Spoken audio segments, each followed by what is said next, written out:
Hello everyone, welcome back to the Harshi DSC classes. ఈరోజు మనం ఈ వీడియోలో వచ్చేసి డిఎస్సికి సంబంధించినటువంటి ఇన్ఫర్మేషన్ అయితే చూద్దామండి. మనకు ఈరోజు క్యాబినెట్ మీటింగ్ అయితే జరగడం జరిగిందనమాట. సో దీంట్లో భాగంగా ఏంటంటే మన డిఎస్సి జాబ్స్కి సంబంధించి ఆమోదం అయితే తెలపడం జరిగింది.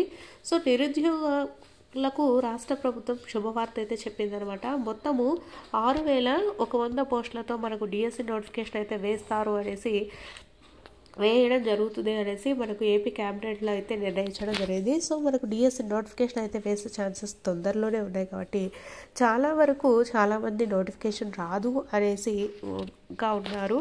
సో నోటిఫికేషన్ అయితే కంపల్సరీగా రిలీజ్ చేస్తారండి, ఎందుకంటే మనకు క్యాబినెట్ మీటింగ్లో కూడా ఆమోదం జరిగింది కాబట్టి మనకు నోటిఫికేషన్ అయితే తప్పకుండా రిలీజ్ చేయడం జరుగుతుంది. కాకపోతే ఏంటంటే మనకు 6100 పోస్టులు అనేటివి మనకు చాలా తక్కువగా అయితే ఉండడం జరిగింది. సో ఇది నోటిఫికేషన్ సమయానికి పెరుగుతాయా లేకపోతే తగ్గుతాయా అనేటటువంటి అంశం వచ్చేసి మనకు నోటిఫికేషన్ రిలీజ్ అయిన తర్వాతనే తెలుస్తుంది.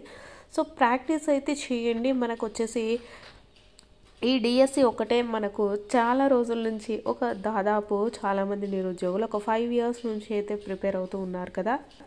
కాబట్టి మనకు పోస్టులు తక్కువైనా సరే ఎక్కువైనా సరే చదవడం అయితే మనకు ఒక యుద్ధంలాగా అయితే స్టార్ట్ చేయండి. మనకు పోస్టులు తక్కువ ఉన్నా ఎక్కువ ఉన్నా సరే మనకు కూడా ఒక పోస్ట్ ఉంది అనుకునే ఆలోచనతో కంపల్సరీగా అయితే అందరూ అయితే ప్రాక్టీస్ అయితే చేయండి. అలాగే నోటిఫికేషన్ కూడా కంపల్సరీ అయితే రిలీజ్ చేస్తారండి. కాబట్టి ప్రతి ఒక్కరూ తమ ప్రిపరేషన్ అయితే కొనసాగించండి. డిఎస్సికి సంబంధించినటువంటి చాలా వీడియోస్ వచ్చేసి మన ఛానల్లో అప్లోడ్ చేశాము. ఎవరికైనా ఏమైనా డౌట్స్ ఉంటే ఒకసారి అయితే ఛానల్ని అయితే చెక్ చేసుకొని ఫాలో అవ్వడానికి అయితే ట్రై చేయండి.